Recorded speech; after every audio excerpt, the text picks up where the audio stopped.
வணக்கம் மக்களே. ஒரு பொய்யை சொன்னால் அந்த பொய்யை மறைக்கிறதுக்கு பொய்க்கு மேலே பொய் சொல்லணுங்கிறதுக்கு இந்த திமுக தான் சரியான எடுத்துக்காட்டு. அதுவும் நீலகிரி தேயிலை விவசாயிகள் கிட்ட பொய் சொல்லணும்னு வந்துருச்சுன்னா இப்பேற்பட்ட பொய்யர்களை பார்க்க முடியுமான்னு நினைக்கிற அளவுக்கு அங்கே பொய் இருக்கும். போன 2021 தேர்தல் வாக்குறுதியில் அழுத்தே போச்சு மக்களே. இவங்களோட வித்துப்போன தேர்தல் வாக்குறுதியை பற்றி பேசி பேசி அழுத்து போச்சு. போன 2021 தேர்தல் வாக்குறுதியில் இந்த திமுக என்ன சொன்னாங்கன்னா, இந்த பசுந்தேயிலைக்கு விவசாயிகளுக்கு இந்த பசுந்தேயிலைக்கு அடிப்படை ஆதார விலையை உறுதி செய்வோம்னு சொன்னாங்க. இவர்கள் உண்மையிலேயே பசுந்தேயிலைக்கு அடிப்படை ஆதார விலையை உறுதி செய்தார்களா என்பது இங்கு இருக்கக்கூடிய 30,000 சிறு குறு தேயிலை விவசாயிகளுக்கு நல்லாவே தெரியும். உண்மை மக்களே, 30,000 சிறு குறு தேயிலை விவசாயிகள் அத்தனை பேரும் 1/4 ஏக்கர், அரை ஏக்கர், 3/4 ஏக்கர்னு வச்சு விவசாயம் பண்ணிகிட்டு இருக்கிறவங்களா இருக்காங்க. அதிலும் குறிப்பாக வடகப்பூர்வ குடியின மக்களுடைய அடிப்படை பொருளாதார ஆதாரமாக விளங்குகிறது இந்த தேயிலை விவசாயம். அதே திமுக தேர்தல் வாக்குறுதியில் இந்த தேயிலைக்கான அடிப்படை ஆதார விலையை நிர்ணயிக்க மாவட்ட அளவிலும் மாநில அளவிலும் விவசாய பிரதிநிதிகளை கொண்ட வேளாண் மேம்பாட்டு குழுக்களை அமைப்போம்னு சொன்னாங்க. மக்களே, இந்த திமுக உருப்படியாக செய்கிறது ரெண்டே வேலை. ஒன்று கடிதம் எழுதுறது, இன்னொன்று கமிட்டி போடுறது. எதுக்கு எடுத்தாலும் கமிட்டி போடுவானுங்க.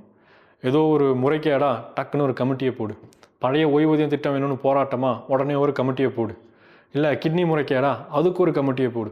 இப்படி ஏதாவது ஒரு பிரச்சனை வந்துச்சுன்னா உடனே ஒரு கமிட்டியை போட்டு கேட்டால் இதோ நாங்கள் கமிட்டியை போட்டிருக்கோமே அப்படின்னு சொல்லி காலத்தை நகர்த்தி தப்பிச்சிட்டு போவாங்க. அப்படி இவங்க எளிதாக போடக்கூடிய கமிட்டியை கூட இங்கே போடலை. அதுவும் போன தேர்தல் வாக்குறுதியில் போடுறேன்னு சொன்ன கமிட்டியும் இவங்க போடலை. மொத்தத்தில் போன 2021 தேர்தல் வாக்குறுதியில் தேயிலை விவசாயிகளுக்கு இவங்க செய்கிறேன்னு சொன்ன எந்த விஷயத்தையும் இவங்க செய்யலை மக்களே.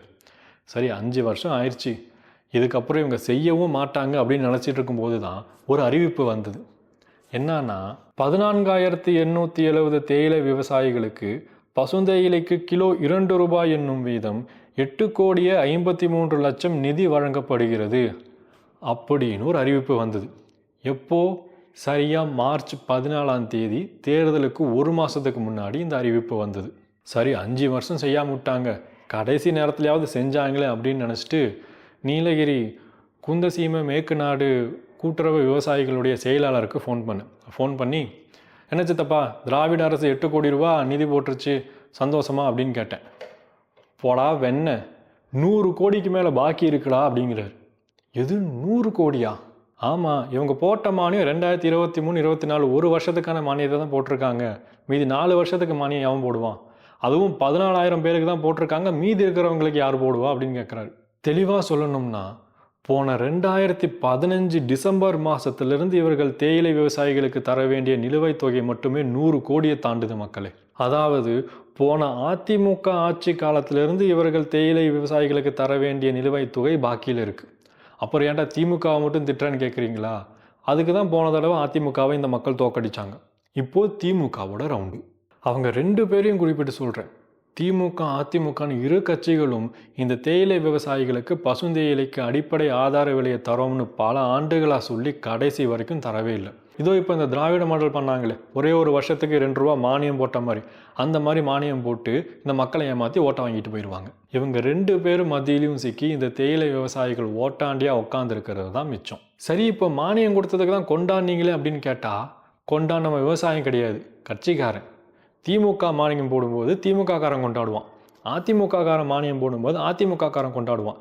இப்படி கட்சிக்காரங்க பட்டாசு வெடிச்சுட்டு விவசாயிகள் மகிழ்ச்சின்னு செய்தியை போட்டுருவாங்க. அந்த செய்தியை வச்சு இந்த மக்களையே ஏமாற்றி ஓட்டையும் வாங்கிட்டு போயிடுவாங்க. மக்களே, தேயிலை விவசாயிகளுக்கு வேண்டியது மானியம் அல்ல, தேயிலை விவசாயிகளுக்கு வேண்டியது உற்பத்தி செலவுடன் கூடிய ஆதார விலை. இது தேயிலை விவசாயிகளுடைய வெறும் வாய்மொழி வேண்டுகோள் கிடையாது. முறையான சட்ட போராட்டம் நடத்தி முறையான ஆய்வறிக்கைகளின் வந்த ஆதாரங்களை வைத்து தேயிலை விவசாயிகளுக்கு பசுந்தேயிலைக்கு உற்பத்தி செலவுடன் கூடிய ஆதார விலையை தரணும்னு உயர்நீதிமன்றத்தோட தீர்ப்பு இருக்கு. 1 கிலோ பசுந்தேயிலுடைய உற்பத்தி விலையே 25 ரூபா மக்களே.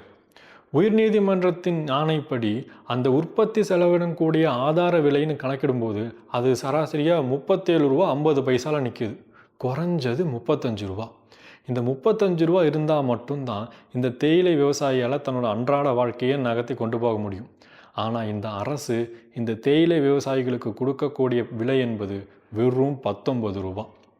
இந்த 5-10 வருஷமாக கிடையாது மக்களே, 30 வருஷமாக இந்த தேயிலை விவசாயிகள் பசுந்தேயிலைக்கு கிலோவுக்கு 19 ரூபாங்கிறத சராசரியாக வாங்கிட்டு இருக்காங்க. ஒரு வாதத்துக்காக கேட்குறேன், ஒருத்தர் வேலை செஞ்சிட்டு இருப்பார், 30 வருஷத்துக்கு முன்னாடி வாங்கின அதே சம்பளத்தை தான் இப்போ வாங்கிட்டு இருப்பாரா? ஐஏஎஸ் ஐபிஎஸ் அதிகாரிகள்லாம் இருக்காங்க, 30 வருஷத்துக்கு முன்னாடி வாங்கின அதே சம்பளம் தான் இன்றைக்கி வாங்கிட்டு இருக்காங்களா? ஏன் இந்த எம்எல்ஏக்கள் இருக்காங்க, 30 வருஷத்துக்கு முன்னாடி வாங்கின அதே சம்பளத்தை தான் இப்போ இருக்கிறோம் அதே எம்எல்ஏ வாங்கிட்டு இருக்காரா? கிடையாது. ஆனால் இந்த தேயிலை விவசாயிகள் 30 வருஷத்துக்கு முன்னாடி ஒரு கிலோ பசுந்தேயிலைக்கு என்ன விலையை வாங்கிட்டு இருந்தாங்களோ அதே விலையை தான் சராசரியாக இன்றைக்கும் வாங்கிட்டு இருக்காங்க.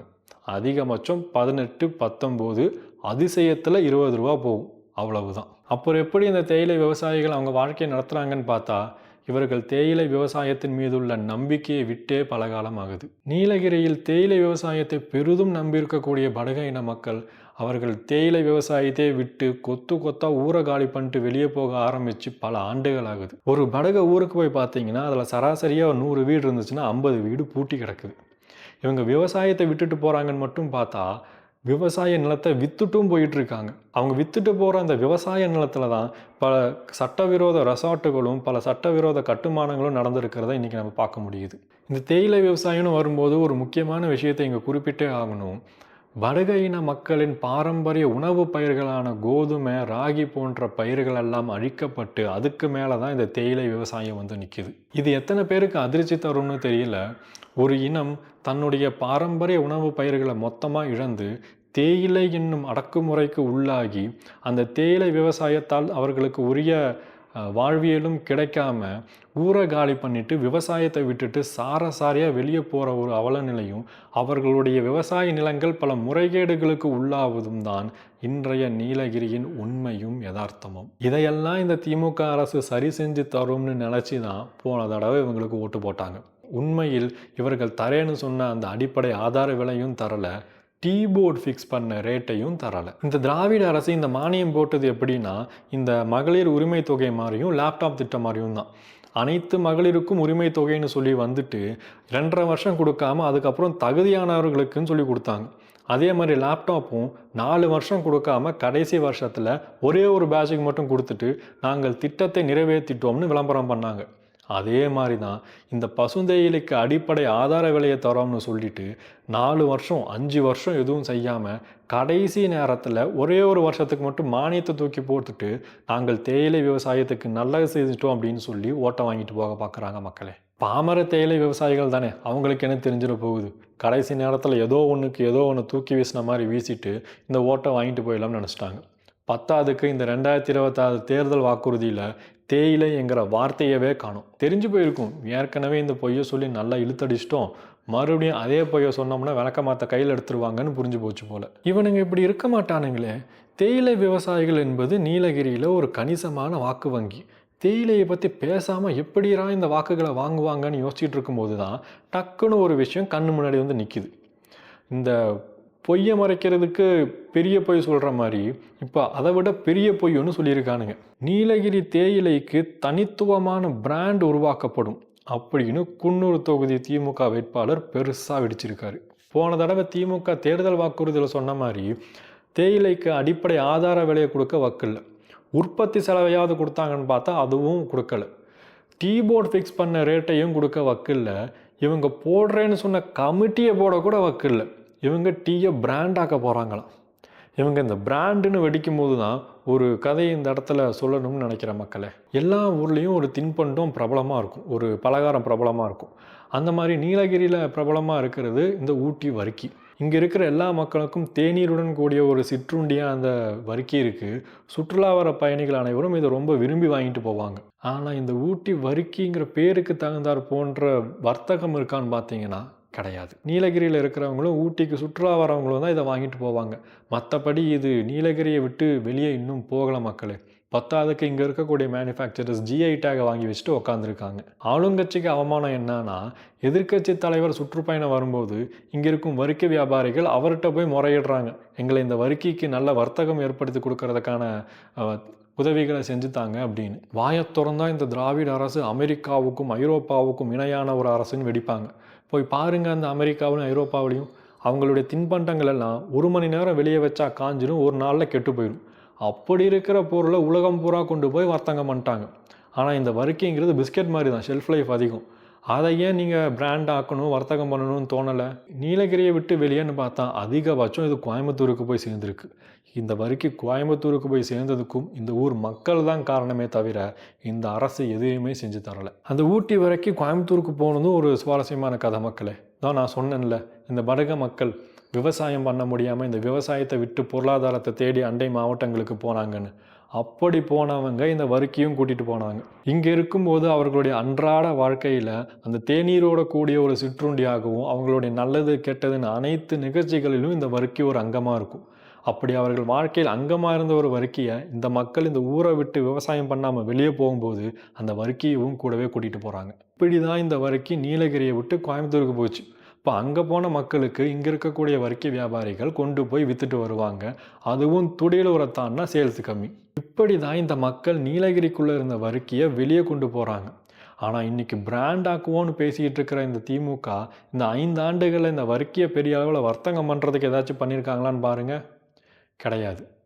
உள்ளங்கையில் இருக்கிற வரிக்கையை கொண்டு போய் உலகத்துக்கு விற்க முடியல. இதில் டீயை பிராண்டாக்கி உலகம் பூரா கொண்டு போவாங்களாம். இதுவரைக்கும் நீலகிரி விவசாயிகள் கிட்ட சொல்லப்பட்ட பொய்கள்லேயே பெரிய பொய் இந்த பிராண்டுங்கிற விஷயம்தான்.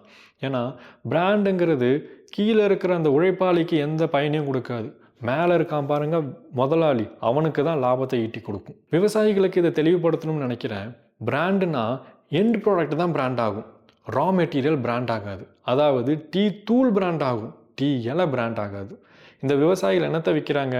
வெயிலையும் மழையிலும் கஷ்டப்பட்டு அந்த தேயிலையை தான் கொண்டு போய் விற்கிறாங்க. அந்த தேயிலைக்கு பிராண்டு வேல்யூ கிடையாது. ஆனால் அதே தேயிலை ப்ராசஸ் ஆகி டீ தூளாக மாறுது பாருங்கள். அந்த டீ தூளை பளபளப்பாக ஒரு டப்பாவில் போட்டதுக்கு அப்புறம் தான் அதுக்கு பிராண்டு வேல்யூ கிடைக்குது. அந்த டப்பாவை கொண்டு போய் விற்கிறான் பாருங்கள் முதலாளி, அவனுக்கு தான் அந்த பிராண்டோட லாபம் போகுது. அப்போ இந்த தேயிலை விவசாயிகளுக்கு என்ன மிச்சம்? அதே 19 ரூபாய் தான். இந்த பிராண்டுங்கிற விஷயம் இவங்க சொன்ன பொய்யிலேயே பெரிய பொய். மொத்தத்தில் தேயிலை விவசாயிகளுக்கான ஒரே தீர்வு உற்பத்தி செலவுடன் கூடிய ஆதார விலை. இப்படி பொய்க்கு மேலே பொய் சொல்லிட்டு போய் தேயிலை விவசாயிகளை அழிச்சது தான் மிச்சம். இந்த தேயிலை விவசாயிகளின் நலன்னு வரும்போது இந்த இரு கட்சிகளையுமே சம தராசில் வச்சு பார்க்க வேண்டியதாக இருக்குது மக்களே. எல்லா எலெக்ஷன்லையும் சம்பிரதாயத்திற்குன்னு ஒரு வாக்குறுதி வரும், இந்த கச்சத்தீவை மீட்டு தரோங்கிற மாதிரி. அந்த மாதிரி தான் இந்த தேயிலைக்கு அடிப்படை ஆதார விலையை தருவோங்கிறது ஒரு சம்பிரதாய வாக்குறுதியாகவே இருந்தது. இந்த முறை அதுவும் கிடையாது. திமுக அதிமுகன்னு 2 பேருமே இந்த தேயிலைங்கிற வார்த்தையை அவங்க தேர்தல் வாக்குறுதியிலேருந்து தூக்கிட்டாங்க. திமுக தேர்தல் அறிக்கையில் அது கண்ணிலே படலை. அதிமுக தேர்தல் வாக்குறுதியில் அடிப்படை ஆதார விலைன்னு இருக்குது, ஆனால் தேயிலைங்கிற வார்த்தை கிடையாது. முன்ன குறிப்பிட்ட மாதிரி எங்கள் உணவு பயிரை மொத்தமாக அழித்து தான் இந்த தேயிலை வந்து நிற்குது. இன்றைக்கி இந்த தேயிலை தான் இந்த மக்களுடைய அடிப்படை ஆதாரமாக விளங்குது. அந்த பசுந்தேயிலைக்கு உங்களால் அடிப்படை விலையை தர முடியுமா இல்லையான்னு தெளிவாக சொல்லிட்டீங்கன்னா இந்த மக்கள் அடுத்த கட்ட நடவடிக்கையை நோக்கி நகருவாங்க. முடியாதுன்னு சொல்லிட்டீங்கன்னா கூட நாங்கள் பாதி நாற்றை பிடுங்கி எரிஞ்சிட்டு எங்கள் உணவு பயிர்களை நோக்கி செல்வதற்கான முயற்சிகளை எடுப்போம். ஆனால் எதுவுமே பண்ணாமல் இந்த தேயிலை விவசாயிகள் இந்த தேயிலையிலே இருக்கவும் முடியாமல் இதை விட்டுட்டு போகவும் முடியாமல் இவங்களை ஒரே இடத்துல உட்கார வச்சு இவங்க அத்தனை பேரும் அரசியல் பண்ணிக்கிட்டு இருக்காங்க. உண்மையாதனில் ஒரு இனத்தின் வருங்காலமே இந்த தேயிலையை நம்பி தான் இருக்குது. வெள்ளைக்காரன் காலத்தில் அடக்குமுறையாக வந்த தேயிலை இன்றைக்கு வரைக்கும் அடக்குமுறையாக தான் இருக்குது. இதுக்கு அப்புறமும் அடக்குமுறையாக தான் போகும்னு தோணுது. இந்த வீடியோ பதிவையே நான் படக மக்களுக்காக படக மொழியிலேயே செஞ்சு விழிப்புணர்வு ஏற்படுத்தணும்னு நினச்சேன். ஆனால் அதுக்கப்புறம் சுற்றி பார்க்கும்போது தான் வால்பாறை, தேனி, திருநெல்வேலின்னு பல மக்கள் இந்த தேயிலை விவசாயத்தை நம்பி இருக்காங்க. அது தேயிலை விவசாயிகளாகட்டும், தேயிலை தோட்ட தொழிலாளர்களாகட்டும், இந்த தேயிலையை விவசாயத்தை நம்பி இருக்கக்கூடிய மக்கள் அனைவருக்கும் ஒரு விஷயத்தை தெளிவுபடுத்தணும்னு நினைக்கிறேன். அனைத்து பிரச்சனைகளுக்கும் ஒரே ஒரு தீர்வு உற்பத்தி செலவுடன் கூடிய ஆதார விலை மட்டுமே. விடியல் ஆட்சியில் விடியலை, அதனால் அந்த சொல்லி முடிஞ்சு போச்சு. 5 வருஷம் கிழிக்காதவங்க இதுக்கப்புறம்லாம் வந்து ஒன்றும் கிழிக்க போகிறதில்ல. மற்றவர்கள் இந்த தேயிலை விவசாயிகளுக்கு நம்பிக்கையை தருவார்களா என்பதும் கேள்விக்குறியே. தேர்தல் காலத்தில் இருக்கும் எல்லா கட்சிகளும் இந்த தேயிலைக்கான அடிப்படை ஆதார விலையை பற்றி பேசிக்கிட்டு தான் இருக்காங்க. ஆனால் யாரையும் நம்ப நாங்கள் தயாராக இல்லை. ஆனாலும் கூட இவங்க எப்படியெல்லாம் இத்தனை வருஷம் இந்த தேயிலை விவசாயிகளை ஏமாத்துறாங்க, எப்படி இந்த தடவை ஏமாற்றிட்டு இருக்காங்கன்னு நம்ம தெரிஞ்சுக்கணும்ல. அதற்காக தான் இந்த வீடியோ பதிவு.